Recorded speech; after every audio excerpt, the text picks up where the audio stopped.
lots of leftover back there, so if you'd like to get some, And then we'll have reflections. Charles Chestnut will not be here. Charles Chestnut will not be here. Charles Chestnut is here. And then Dr. Bowie. And then we'll have remarks from McIntosh Jokum. And then a song by Mrs. Ann Curtis and remarks by Dr. Ortiz. And so now that we're all excited, let us stand on our feet and begin. Lift every voice and sing till earth and heaven rings.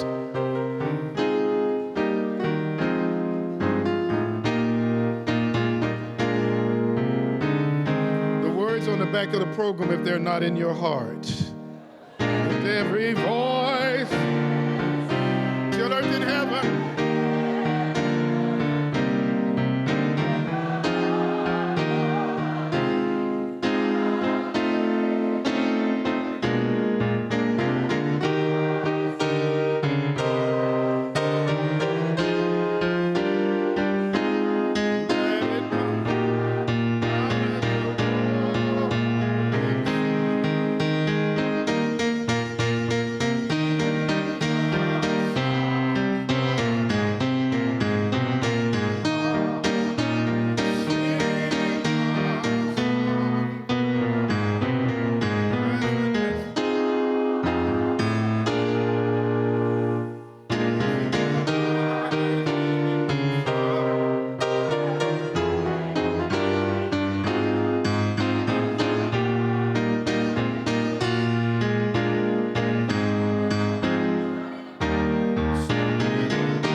Let us pray.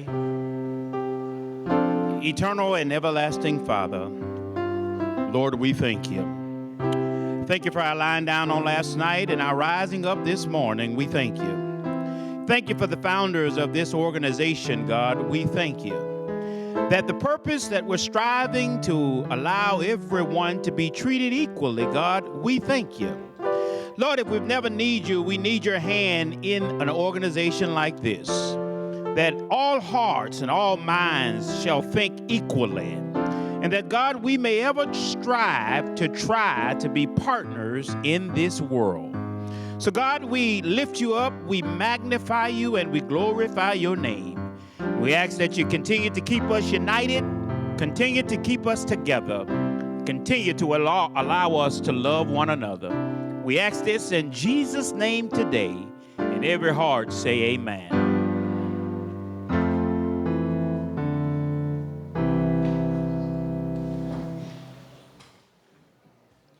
At this time, I want to call your attention to several things. First, the amenities. If you have not found out, the bathrooms are outside this door. And if the temperature doesn't fit you, if you just raise your hand, I have a board member here that will cool it down a little bit for you. I'm comfortable, but I don't know if everybody else is. The people who are working in the kitchen have asked me to ask you to let that be their domain and not invade it. I thought I'd just do this up front and so they wouldn't have to worry about it. Also, I want to bring you greetings from the NAACP, the Alachua County chapter of the NAACP. We give thanks to God for its origin and the continued presence of it in our city and in our county. We are happy that if you look on your program, you'll see that it was founded on this day, the 12th day of February in 1909. I'm so excited about that. I want you to read more about the history that's in your program. I don't need to go over that with you. But I want you to pay also tribute to the past president and the current president. They have been the anchors that have kept Alachua County alive. So if you look in your program, you're going to see that as well. And I'm sure you'll be able to read that and understand it and smile as we give tribute to them.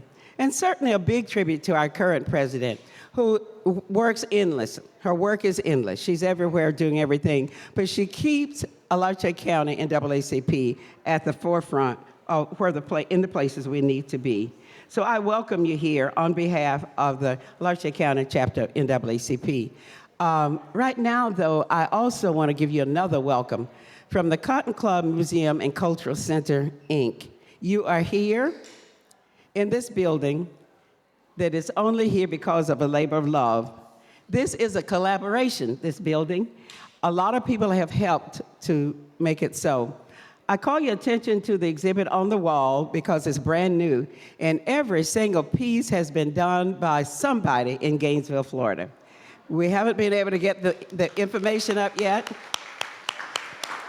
If any of the artists are here, would you just stand? I don't know if any of them came this morning. But we will have a big grand opening for that, and you can come back and see that. So welcome from the Cotton Club Museum and Cultural Center, Inc. Your presence here makes a difference in how we move ahead with the NAACP and all of the work that we have to do. Again, welcome. Good morning and happy birthday, NAACP from Alachua County.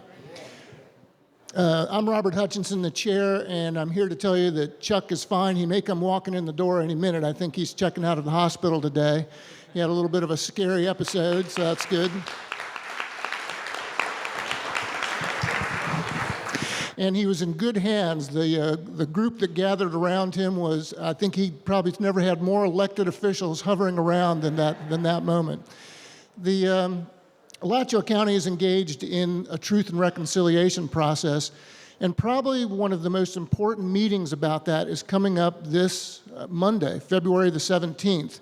It'll begin at 6 p.m. at the Senior Recreation Center out on 441 North, and that's where we're asking anybody, any individual, anybody representing a group, whether it's a civic organization or an institution in the community, to come there and tell us what they think the truth and reconciliation process should look like, what the results should be, what the input that we should be providing. Alachua County is building a very robust website right now that links to as many historic documents and personal stories as we can about the history of Alachua County with respect to racial injustice and hopefully in the future racial justice.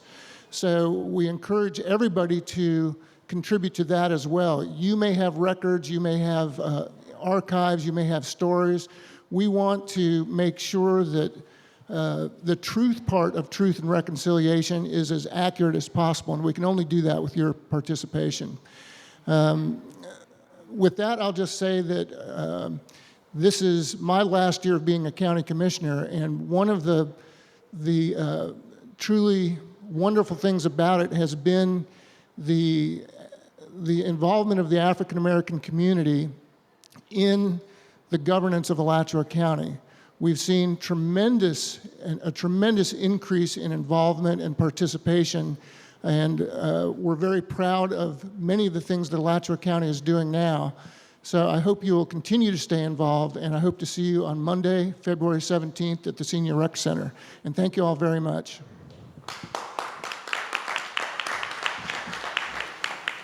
I don't see Harvey, so Dan, Ann, or Deborah, if you would come at this time and give greetings from the city, it would be greatly appreciated. And then Evelyn will come with her acknowledgments following Dan's remarks.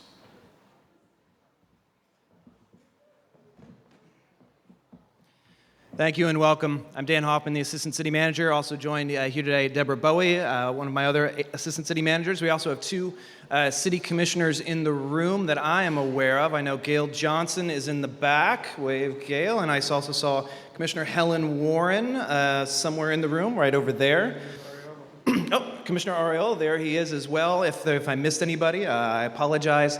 So on behalf of the city, welcome, thank you. We're also happy to be affiliated with this event through our 150th anniversary. We're celebrating our 150th anniversary year, and it would not be complete without the acknowledgement of the contributions of the NAACP here in not just Gainesville, but Alachua County. So welcome, so happy to see so many faces, and enjoy your lunch. Thank you.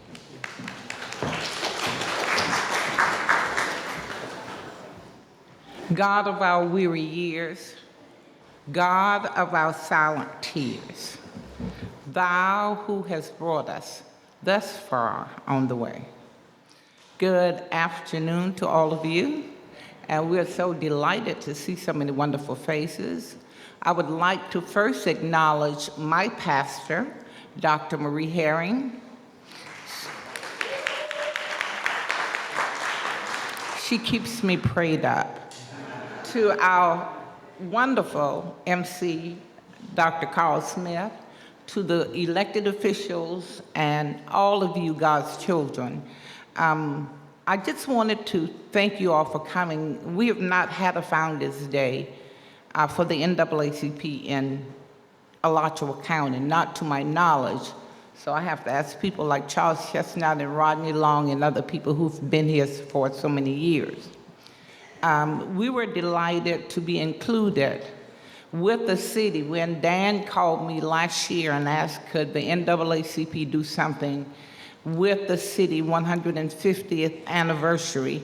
I said, well, the only thing I could think of that's significant would be our Founders Day. And he and Russell stands so everybody could see. I've been working with Russell at Parks and Recreation. He has been helping us to put the program, doing the invitations and everything, and we thank you so much. Along with them, Sean from the county, we have a complete census count committee that meets once or twice a month, and Sean has been very helpful as well. So thank you all. I would like to thank our partners as well. We have some sponsors. We only do one fundraising a year, and that's our Freedom Fund banquet. And we have some people here who have been giving us thousands of dollars for the last 10 years. We have Cox Communication. Maureen is here. We have the Yvette Carter from GRU. She's got a new position. Congratulations. And our newest person who have supported us is Channel 20, Paige Beck. She's been having Paige Lucent. And of course, we have memorandum of understanding with several Black organizations, and they are listed in your program. Of course, it's called the Divine Nine. Everything that we have we just had a training a couple of weeks in Orlando. We have to include our partners. So all the members of Divine Nine, would you please stand?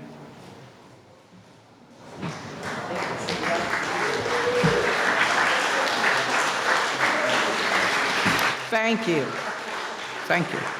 So we're learning, we're growing and learning, but they said everything that we do, you all are supposed to be right beside us or in front of us. And thank you all so much for being here today. Now, there are some other people that I would like to acknowledge, and they are relatives of our past presidents. We have the son of Reverend T.A. Wright in the back, Phileron. We have Miss Renee Wheaton Wilson. Her father was the first president of the Alachua County branch. I don't see Diane McPherson here, but Miss Ruth Brown was president as well. And we have some past presidents from the Youth Council, and I just remember that the other day I was talking with Stephanie C. Wright. Stephanie, where are you, Stephanie? Stephanie C. Wright used to be the president of the Gator chapter at the University of Florida. And Rodney, will all the past officers please stand? All the people that were officers, I know there are a lot of them in this room.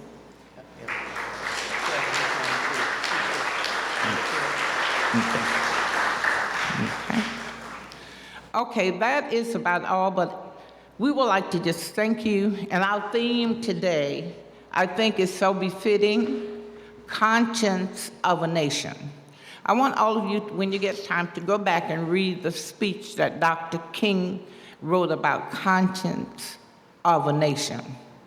So if we don't have a conscience in 2020, and if we don't do what's right and engage in the census recount and get engaged in voter education, voter registration for the 2020 election, woe would be unto us.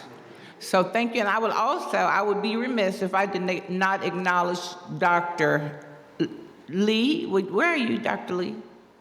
She did the programs for us. Thank you so much, Dr. Lee. And again, I thank all of you for coming. And our other partner I just looked up and see is Jackie from McDonald's, the owner of McDonald's. She's a life member, and she's been supporting the NAACP for years. Thank you so much, Jackie. Sure. And Susan is here. Stand up, Susan. Everybody knows Susan. Susan is with the University of Florida. Dr. Fox isn't here, but he sent Susan. So thanks to all of you, and let's kind of network and see what we could do to make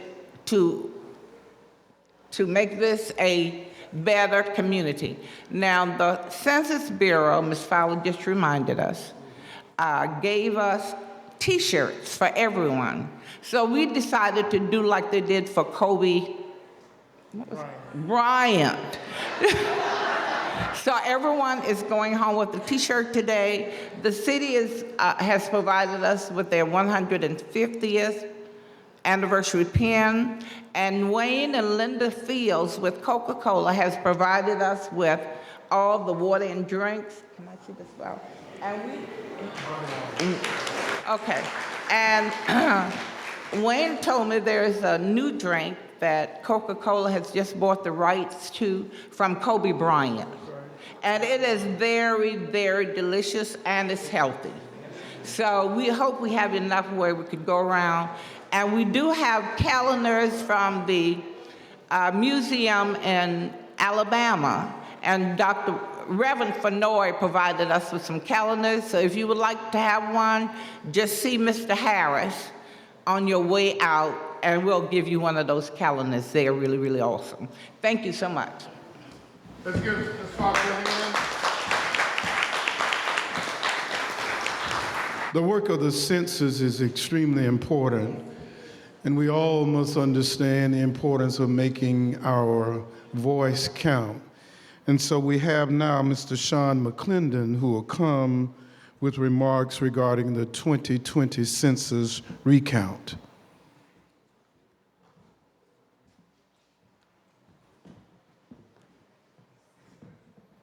Good afternoon. I'm Sean McClendon. I'm with Alachua County. I'm the Strategic Initiatives Manager for Alachua County. I'm part of the Community's Complete Count team, and I'm just one of many voices working to make sure that everyone counts in this decennial census. And I look out in this room full of leaders and partners. I have the University of Florida, our friends at the City of Gainesville, the Library District, the School Board, and most importantly, the NAACP. I'm humbled to be here today, speaking with you. We do better every 10 years, and we stand on the shoulders of giants and making sure that everyone counts. But we always fall a little short, and it hurts when we don't get everyone. The census determines representation in Congress. Importantly, it also determines the dollars that flow back to our community, your dollars. I like to use round numbers when I talk about the value of every person that takes the census. And over a decade, you can roughly estimate that every person that takes the census is about $10,000 that could potentially flow back into this community. Because of the undercount from the last 10 years, we may have missed out on roughly $390 million. Think of the difference that this community could have made with that amount of money for our schools, for our health care, for our social services, for our basic infrastructure. It is critical that we are counted.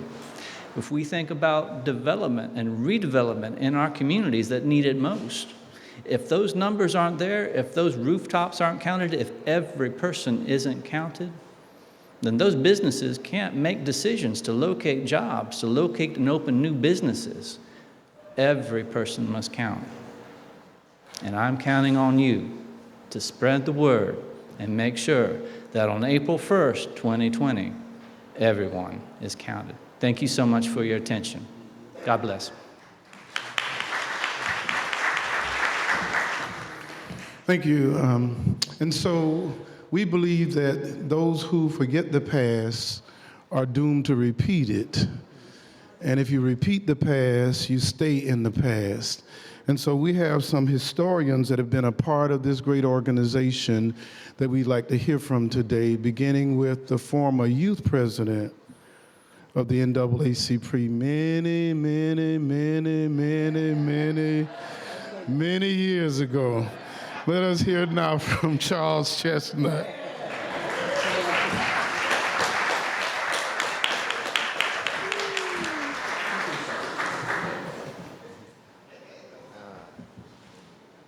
Thank you, Pastor. Thank you. It is indeed an honor and a pleasure to be here this morning with the celebration.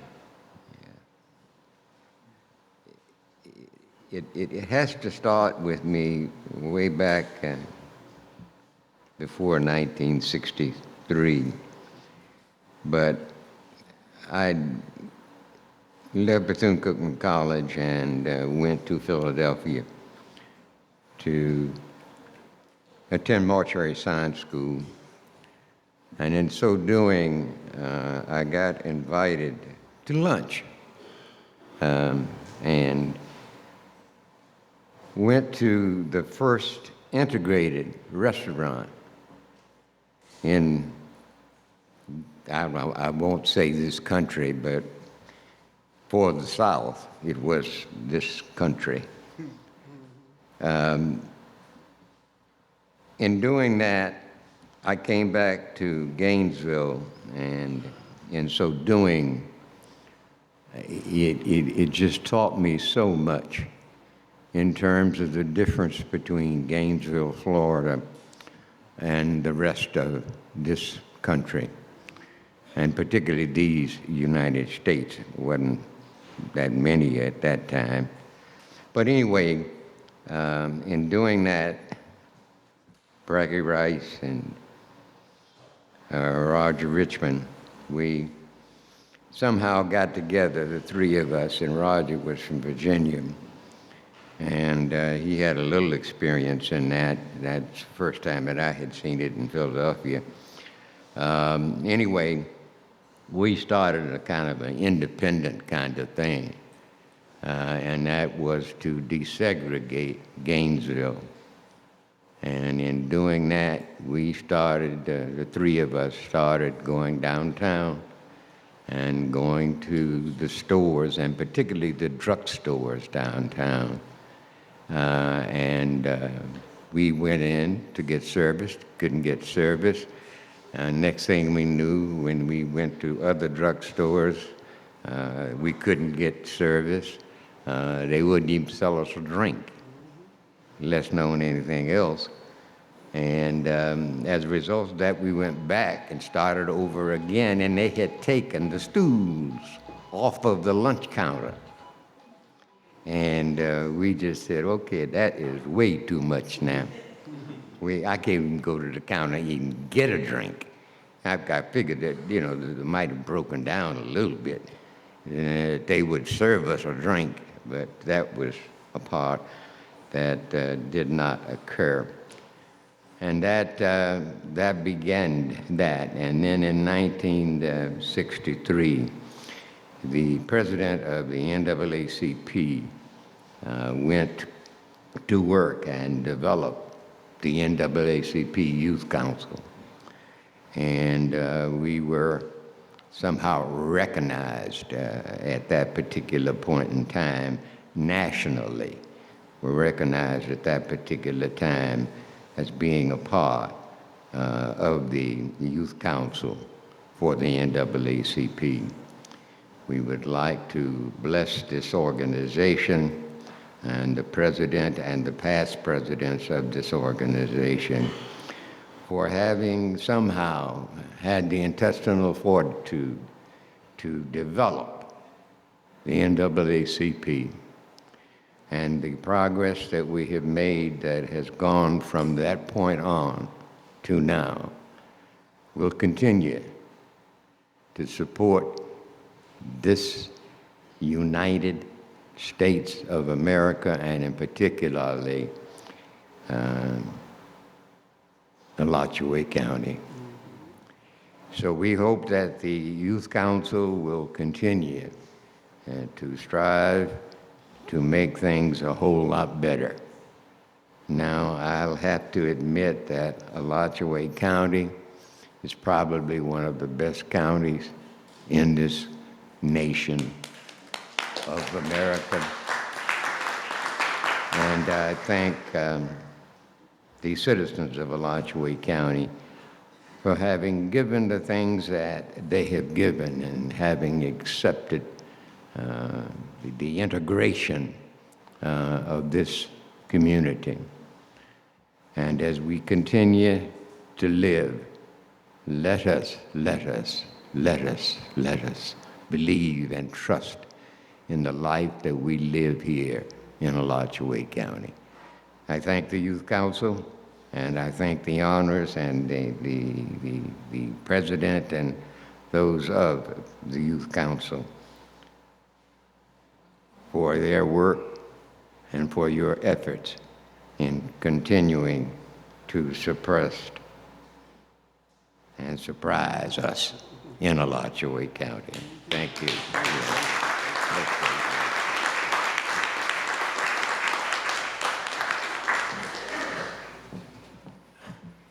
The immediate past president of the NAACP is Dr. Michael Bowie, and we'd like for him to come at this time and offer expressions. He's on time, y'all, at this time to offer expressions to us. Good afternoon. Well, it's like I was here only a couple of days ago. I love coming to this place. This is a wonderful place to be, let me just say. And when Madam President asked me to speak on the time that I served as the NAACP president here in Alachua County, there were a lot of memories. For those who don't know, I was the first vice president to Ruth Brown. And Ruth Brown was a very, very feisty president. And being first vice president to Ruth Brown, and Madam President was second Vice President to Ruth Brown. She was always about strategizing and putting things together, and it was really great to see the work that she did. And so when she said, "I'm going to be stepping down," it meant that I was going to have to step up. And I was not planning that in 2001. And so one of the things you learn is when you take on a position, you have to take on the possibility that you will have to lead and become the leader of that organization. And so in 2001, I took over, some of the term of Ruth Brown. And it was exciting and different. At that particular time, we had developed a 5-year strategic plan, and our focus was education, health, and political empowerment. We also looked at criminal justice as well because we felt that was a major issue here also in Alachua County. And so, you have your plan and your team of individuals, because it wasn't about me, it was about a team of individuals. And many of them are here in the room, and many of them, unfortunately, have gone to rest. Individuals like Harriet Ludwig, who was really strong in education and really pushed us forward, and Emily Brown, who also did a lot of fighting for the rights here in Alachua County of people that look like you and me. And so you can have your plan and you can prepare everything that you want, but you don't know what's going to be around the corner. And around the corner happened to be around the corner. And that is not more than about 5 blocks away, an area called Kennedy Homes had some real major issues. And we were called in to address those issues. And it was a definitely trying time for the NAACP, but I can tell you, as much as it was a trying time for us, there were people who lived there who were impacted. Their lives were changed. They had to move. They had to make decisions. And we had to work on ways that we could, kind of address their living conditions. And so the members of the NAACP Executive Committee and the members of the NAACP, and I will say the community as a whole, came out and wrapped their arms around the Kennedy Homes community and did whatever they could to help in trying to give them what could be as normal a life as they could. And we ended up working with HUD and coming down and trying to make sure that we transition them into homes throughout Alachua County.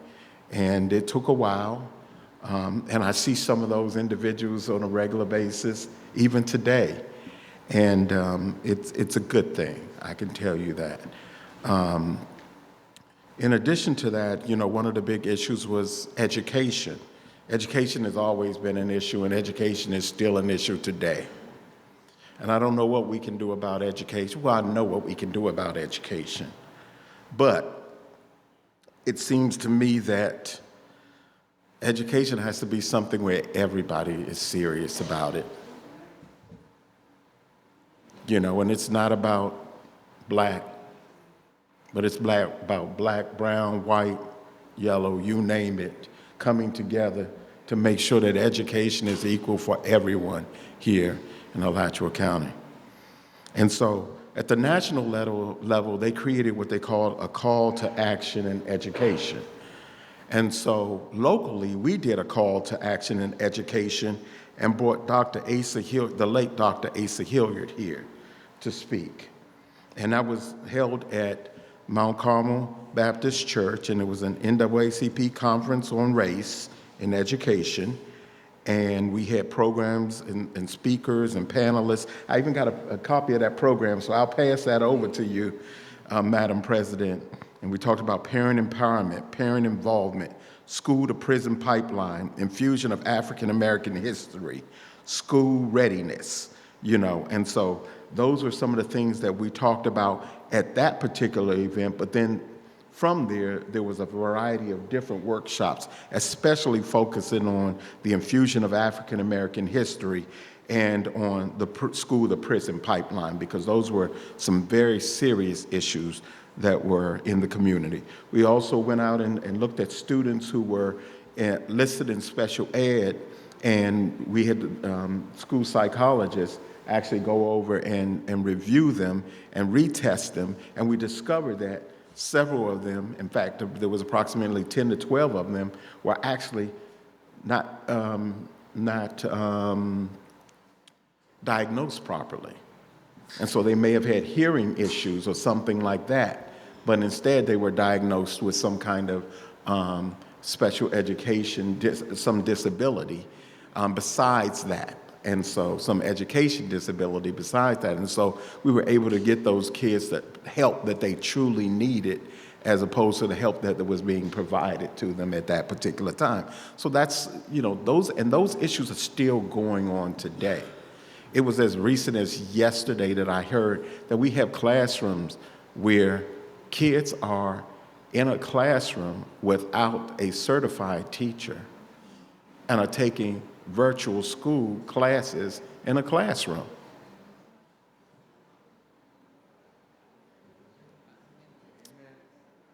And so we do know that there's an issue of shortage of teachers, but we still have to go out there and do what we can to make sure that our kids are getting the adequate education that they need.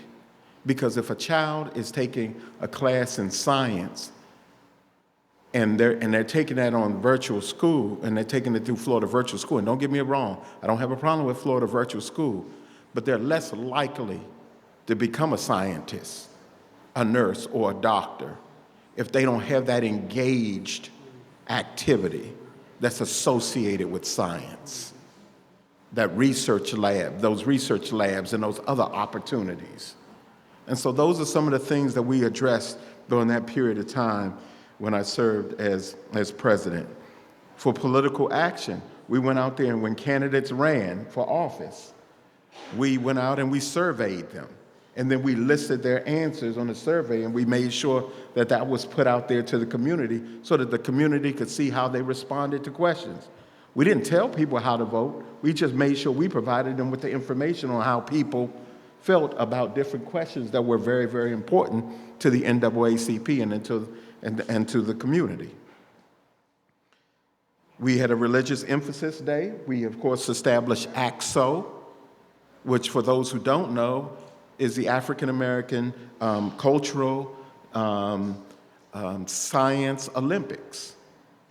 I know I kind of messed that up a little bit, but needless to say, we had students who went, competed, and even won first place at the national level. So that was wonderful.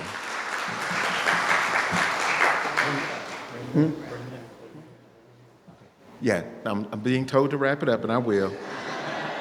But I'm excited about that. I'm really, really excited about that. In fact, one of those students is now at Harvard University. And then the Youth Council became active again at that period of time as well. So there have been several things that have taken place. The biomass plant was one of the issues that we, of course, was addressing because of the GRU and the bills of the students, the bills of the communities and the homes. And a lot of people were living in homes that were not, let's just say their bills were high because the homes themselves were not insulated properly. And so we were addressing those issues as well. So those are some of the things that happened through 2001 to 2010. And I will just say that, again, this was not about me. This was about a team of members that got together and said that we would work together to address these issues in the community. And we did. And I appreciate that. And I appreciate the leadership that continues to move forward those actions that we were doing when I served as president of the NAACP. Thank you.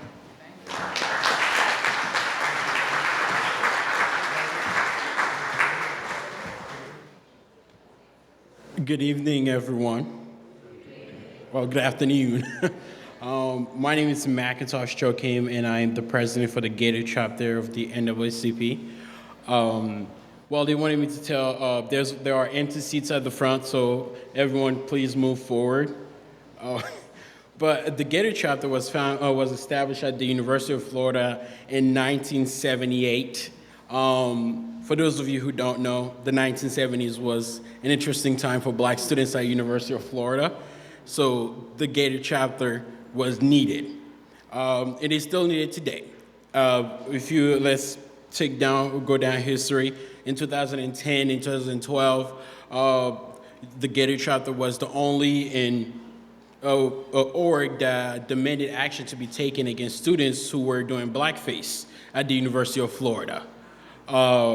Last year, when our student fees was being used to fund Donald Trump re-election campaign, the Gator chapter demanded action to be taken against that. We don't believe our student fees should go ahead to fund for someone's re-election campaign. I just want to say that please support the Youth and College Division. We are the future. Please help us out. We have a lot of things planned for the future, but we cannot do it without your help. But yep, so thank you so much and have a good lunch. Yeah, no problem.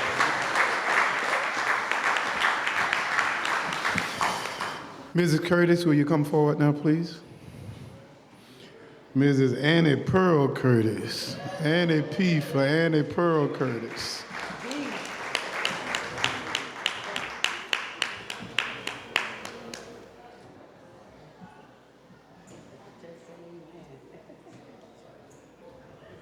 All right, Ms. Annie Pearl.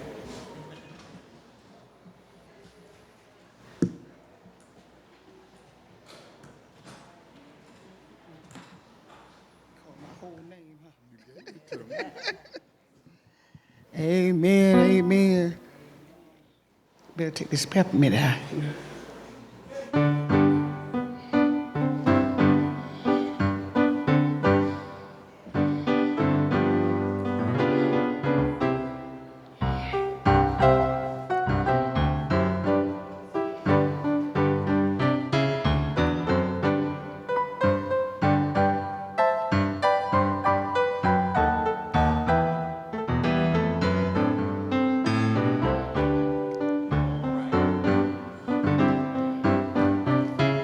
Mine eyes have seen the glory of the coming of the Lord.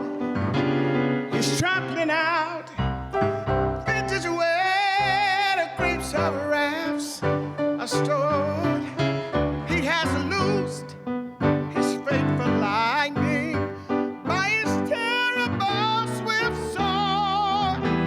His truth is marching on. I'm gonna say that again. Mine eyes have seen the glory of the coming of the Lord. He's trampling out benches where grapes of wrath are stored. He has loosed his faithful lightning by a terrible swift sword. But his truth is marching on in the beauty of a lily. Christ was born across the sea, had the glory in his bosom, transfigures you and me.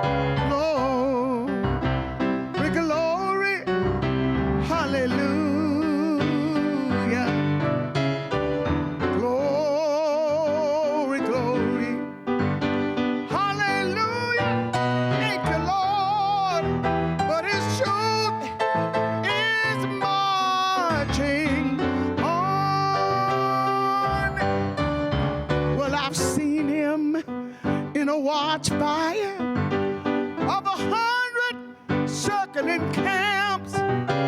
They built him an altar in the evening dews and dams. Well, I could just read his righteous sentence by a dim and glaring lamp. His truth is marching on. Help me sing the Lord.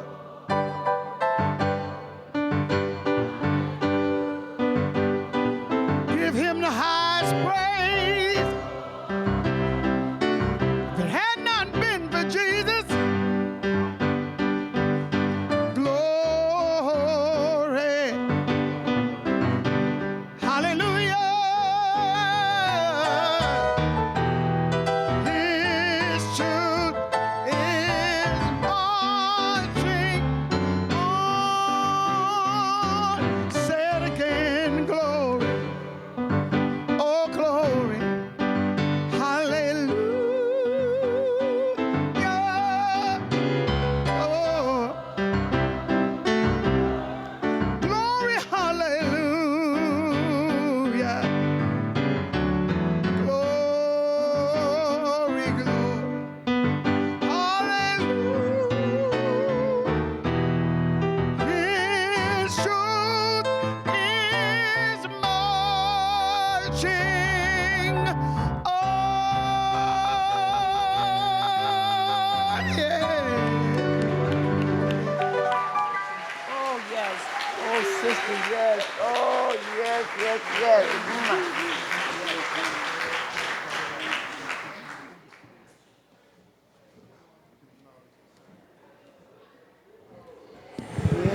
Let's have another round of applause for that amazing Ann Curtis. What a blessing. Well, good afternoon, everyone. My name is Paul Ortiz. I'm so honored to be here. Madam President Evelyn Fox asked me to talk about the origins and some of the early history of the national NAACP. And I also want to thank Mrs. Vivian Filer for all the work that she's done in bringing us together to make this building possible. So thank you, Mrs. Filer. Because I'm a historian, an old history professor, I can't go anywhere without handouts. And so I do have a handout that's circulating, but I apologize, I don't think I copied or brought enough copies of this handout of the early history of the NAACP. But Madam President Fox, I'll send you a copy and you can distribute to the rest of our members. So for me, as a historian, the NAACP is both personal, political, and historical. So it's personal in that the NAACP was the first organization as a young Hispanic boy growing up that I remember my father talking about. My father is a lifetime member of the NAACP. Many Hispanics in Texas, California, and Washington, where I grew up, are very strong, longtime members of the organization. It's political because the NAACP changed the course of American political history. It's historical because this day, February 12th, the founding, February 12, 1909, is one of the most important events in American history. And I want us to kind of go back to the early days and think about what it meant to be an NAACP member in the state of Florida in the early 20th century. You were risking your life. There were many chapters of the NAACP in the state who were literally underground chapters. You could not publish a meeting notice in most white Florida newspapers. We have many oral history interviews with members of the NAACP in different parts of Florida who talk about essentially being told on the QT, as they used to say, about when the meeting was even going to take place. So the founding of the NAACP, of course, February 12, 1909, but it was preceded by a very important organization which was founded by Dr. W.E.B. Du Bois. The organization was called the Niagara Movement. The Niagara Movement couldn't even meet in the United States. It actually met initially in Canada because it couldn't find any hotel accommodations for an interracial organization of black and white and Hispanic and Jewish members. And so if there's one book I want to commend to your attention in understanding the origins of the Niagara movement and the NAACP, it would be W.E.B. Du Bois's Souls of Black Folk, written in 1903, in where Dr. Du Bois talks about why we need a national civil rights organization. The real impetus, though, in 1909 happened a year earlier, the bloody Springfield anti-black massacre. People used to call it the race riot. Springfield, Illinois, the birthplace of President Abraham Lincoln, witnessed a vicious thousands, over 5,000 white people descended on the African American community, murdered over 20 African Americans, ran roughshod into the streets. The state militia was only called out after most African Americans had been murdered. And this was the real impetus for the creation of the NAACP the following year. Think about what was happening in this country when the NAACP started and what the mission and what the NAACP has done to transform and to change and to bring more progress to this country. In the early 20th century, witnessed the high tide of anti-black lynching. Florida had the highest per capita rate of lynching of any state in the country, worse than Georgia, worse than Mississippi, worse than Alabama. This is the first campaign that the NAACP takes on. How many of you have heard by a person by the name of Ida B. Wells Barnett? Okay, Ida B. Wells Barnett is a critical early member of the NAACP. She conducts the first important investigations which get to the root of why lynching occurred. Also in 1896, the Supreme Court's Plessy v. Ferguson decision, which essentially cemented and gave momentum to legal segregation. Most southern states, as most of us know, had all but disenfranchised black voters. Voter suppression was a major force in this state. Another campaign that the NAACP waged was school equalization, and we've heard Dr. Bowie and others talk about this. School districts like Alachua County, but school districts all over the South, drained resources out of black communities to pay for white schools, and then made sure that black schools were inferior in terms of the funding and lower pay for black teachers. Florida took the lead in the early 20th century in terms of the growth of the NAACP. Please take a moment to think about the founders, the national founders, most of whom were from the North. But again, also think about what it took to build mass branches and to make the NAACP a mass movement organization. One of the amazing things about the history, the national history of the NAACP, is the role that black Floridians played. People like Harry T. and Harriet V. Moore after World War II, right? But also people like Mary McLeod Bethune. Mrs. Bethune is one of the leading organizers and activists of the NAACP, not just in Daytona, but nationally. And also, think about James Weldon Johnson. Think about the incredible, spiritual, powerful words of Lift Every Voice and Sing. No mistake that that song is rooted in this soil in Florida, where this black freedom struggle has had a hard row to fight. So James Weldon Johnson, in 1916, was the field secretary of the NAACP. He was sent by the New York office to organize branches of the NAACP all throughout the state of Florida. And James Weldon Johnson was a really good writer. He was a really good poet, a really good musician, a good attorney, and a great NAACP organizer. And soon, Florida led the entire South in terms of the numbers of the members of the NAACP. So I just want to kind of move towards wrapping up by talking about the major campaigns of what the NAACP did branch by branch in the early 20th century. And Madam President Fox will appreciate this because the national office was very explicit in those early years about making sure that each branch participated in every aspect of the national campaigns. So the most important campaign initially was the National Anti-Lynching Campaign. And every branch was expected to raise funds and to raise awareness about lynching. Now, again, remember what I said, a lot of the branches had to work underground. But even if you couldn't publicly speak out, and certainly people couldn't publicly speak out about lynching in this county, which had one of the highest rates of lynching in the entire state, you were still expected to raise funds and subscriptions to support the national anti-lynching effort. The second campaign was the debt peonage campaign. And that campaign was designed to address the problem of labor exploitation. New forms of slavery had emerged after the end of Reconstruction. And in many counties in Florida, deputy sheriffs and even sheriffs would actually earn money by arresting African Americans and handing them directly over to plantation owners to work on their plantations.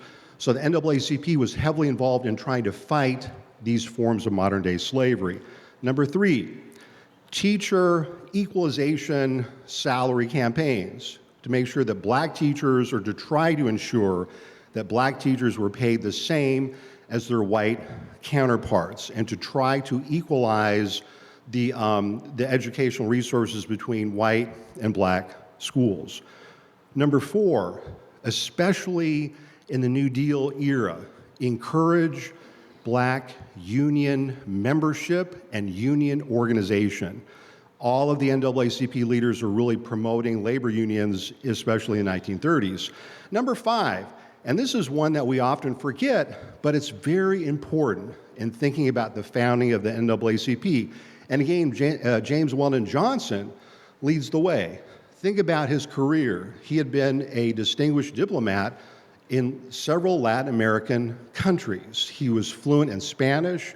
He had a tremendous knowledge of Latin America and the Caribbean.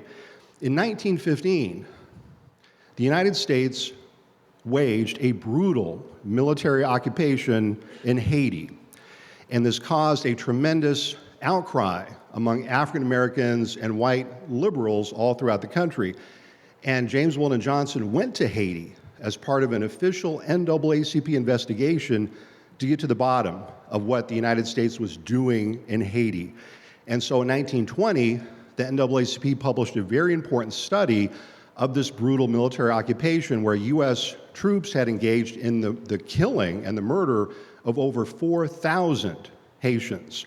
And so the NAACP took a major role in educating Americans about the issue of U.S. military occupation. Who composed the rank and file of the early NAACP chapter membership? On the handout, you'll see I've given us kind of a composite picture of the Jacksonville, Florida NAACP branch. That branch was very important. One of the founders, by the way, was a retired letter carrier by the name of George Mays. Most of the members that we've been able to kind of trace and using the census, and let's remember the census is important today, right? Using the census of 1920, we discovered that most members of the Jacksonville NAACP branch were people who worked as domestic workers, laundry workers, custodians, factory workers. That is, most of them were working class people. Now, a couple of things in closing. I want us to think about, we're looking at these wonderful documents, and I'm very honored to be a small part of the documentation. I also want to give a shout out to Mr. Phil Wright. That book, Night Riders, that he wrote gives us a wonderful glimpse into the life and the activity of one family in the NAACP. It's a very important book. I also want to give a shout out to Dan Harmling, who has donated a lot of the youth branch membership records and activities from the 1960s.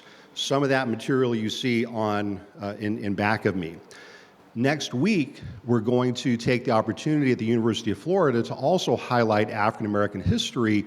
We are holding a 2-day symposium. We are celebrating another important signpost in our history. We're celebrating the 50th anniversary of African American Studies at the University of Florida.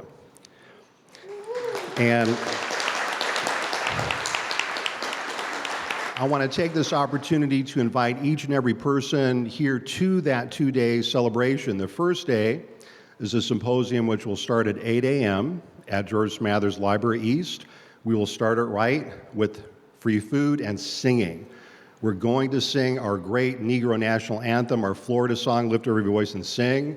We're going to have Mr. Wright, LaVon Bracey, Albert White, and others will be on hand to sign copies of their amazing books, right? We're all historians here. And that will be Thursday. And then Friday, we'll have an unveiling of the historical marker commemorating the 50 years of African American studies at UF. We have to, I think, remember how important this community has been in making sure that we started African American studies and making sure that we kept it going, because the origin of African American studies, as President Fox knows, we really owe it to the students. It was student organizing that really started African American studies. So I hope you'll join me next Thursday and Friday for those events. In closing, I just want to, again, to take us back to those early days of what it meant to be a member of this great organization. And remember, in Florida, by and large, you couldn't meet in public. You couldn't announce your meeting. You couldn't even let people know. Sometimes you couldn't even let your family know you were a member of the NAACP because it was so dangerous. And today, when we honor the great national founders, people like Florence Kelley, people like Dr. Du Bois, who deserve their props, they deserve recognition, let's also recognize those anonymous, unknown, long-forgotten members of branches in towns like Greensboro, Florida, like Milton, Florida, like Miami, who risked their lives to create and to build this organization. Let's keep it moving. Let's keep it strong. Thank you.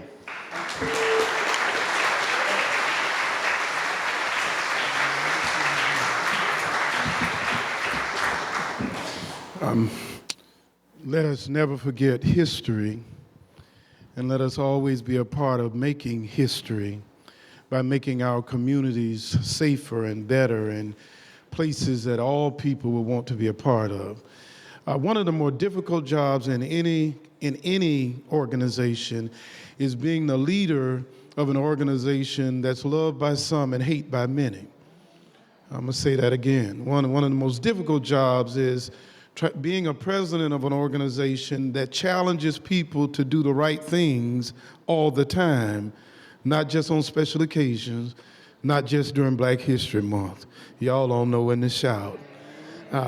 And so we want to take just a few minutes and present our president, who has stood the test in some very difficult situations, have signed up to be unpopular.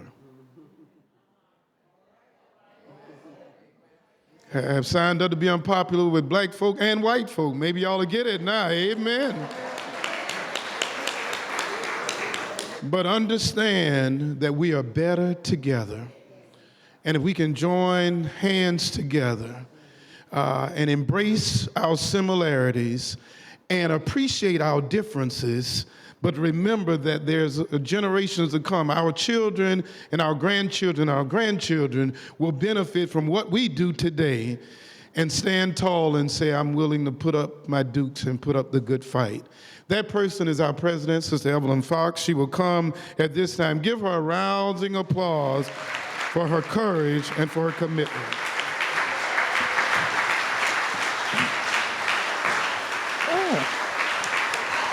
Thank you.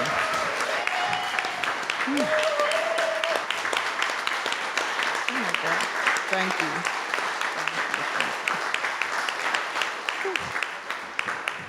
Oh my God, I'm overwhelmed, Reverend Smith. Listen, I feel like today when me and my girlfriend Meg was going out to walk, and there was a rebel flag in my yard on the 3rd of July.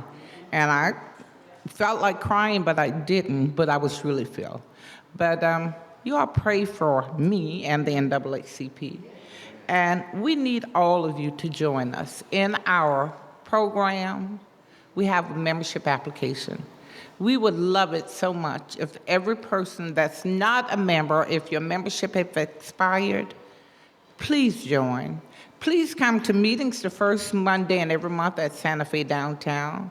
We would like to have your input.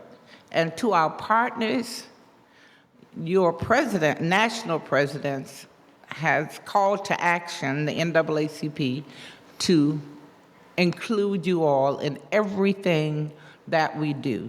So if you don't want it to be bad, you need to come and help to plan it, okay?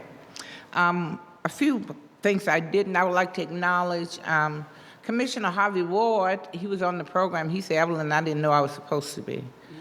Thank you. And then Gail Johnson is back there, and her grandfather was Joseph Judd. Gail, would you please stand? I did not.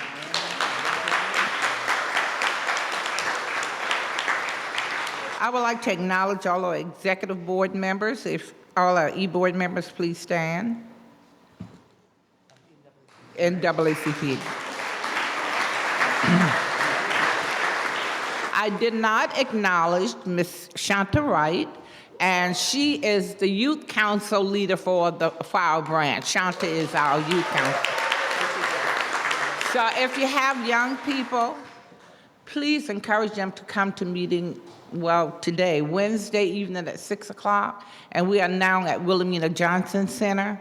And if you can, when you do your membership, include $10 so you could pay for a youth, if you would, please.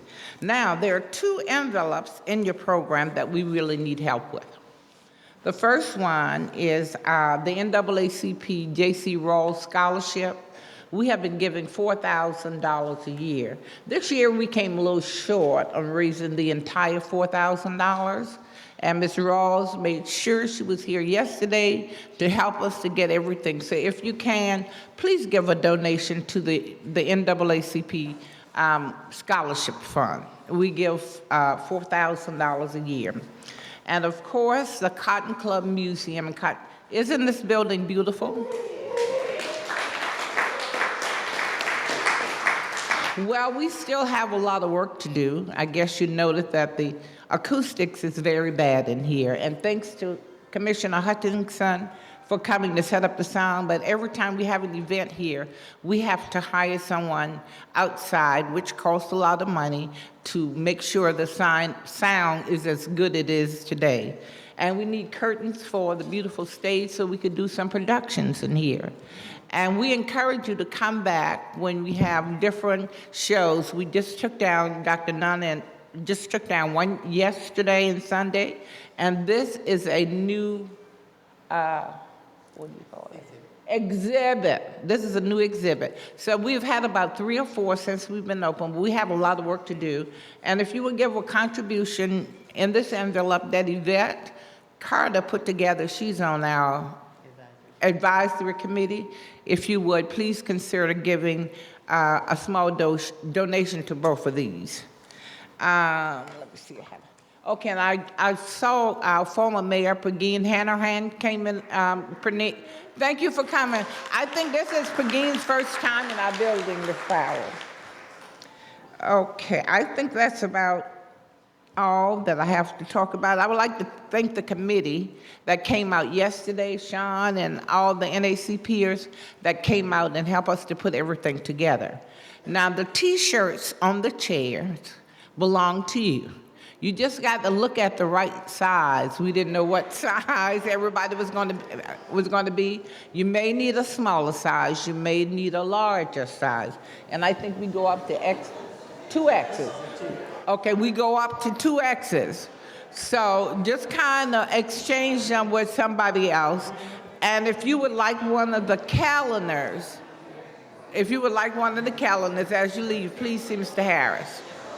Okay, if nothing else, we have a couple of announcements. Angela has one, and Reverend Smith have one as well. We promised to try to get you out here by 1, and we're working on it. So we're wrapping up. If you don't get too excited about your T-shirt, we're wrapping up. We're wrapping up, and so we ask all of us to, as Dr. Herring is coming, there are a couple of announcements. Yes. I need to make him. Okay.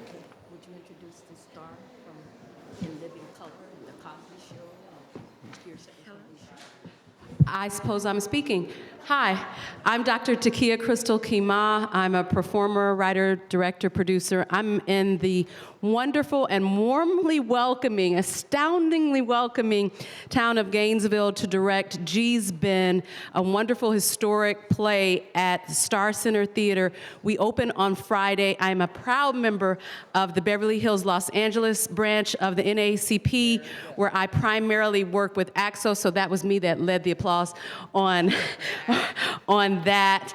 And if there are any, I did a workshop last Saturday, and there was interest for another one. If we, in fact, do one for Saturday, I am happy to give any of your AXO students half off, or if they need more than that off, they're welcome.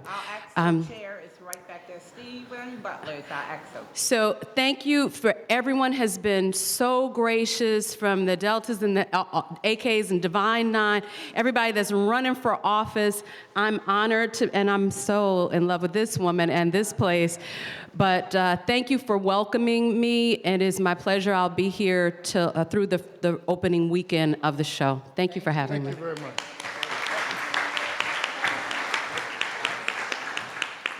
As you're leaving, Regents is announcing an I Am Strong, Bold, Ambitious for the Future scholarship, up to $5,000 for preparing an essay. You may find that of interest to you. Please take one and work with the young people in your family or community. In addition to that, Carly Blunt wants to announce that at the County Commission Chamber this afternoon at 5:30 during the Charter Review Committee, he has plans to attempt to present a racial equity language for the county charter, which is scheduled for updating at this time, and would love the support of any that can join him again at the County Commission Chamber at 5:30 this afternoon. Let us stand.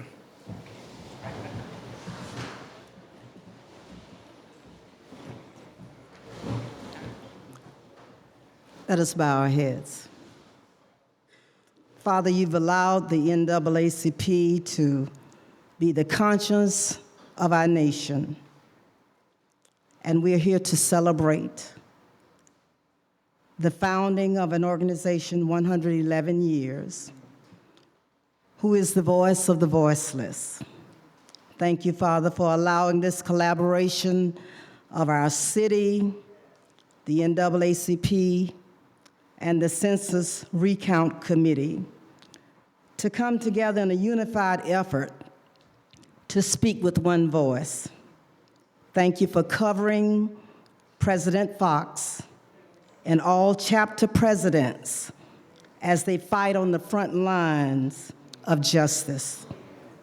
Now unto him who is able to keep us from falling and present you faultless before his presence with exceeding joy. To the only wise God, our Savior, be glory, majesty, dominion, and power, both now and forevermore. Amen. Thank you, family. We have lots of leftover food back there, so if you'd like to get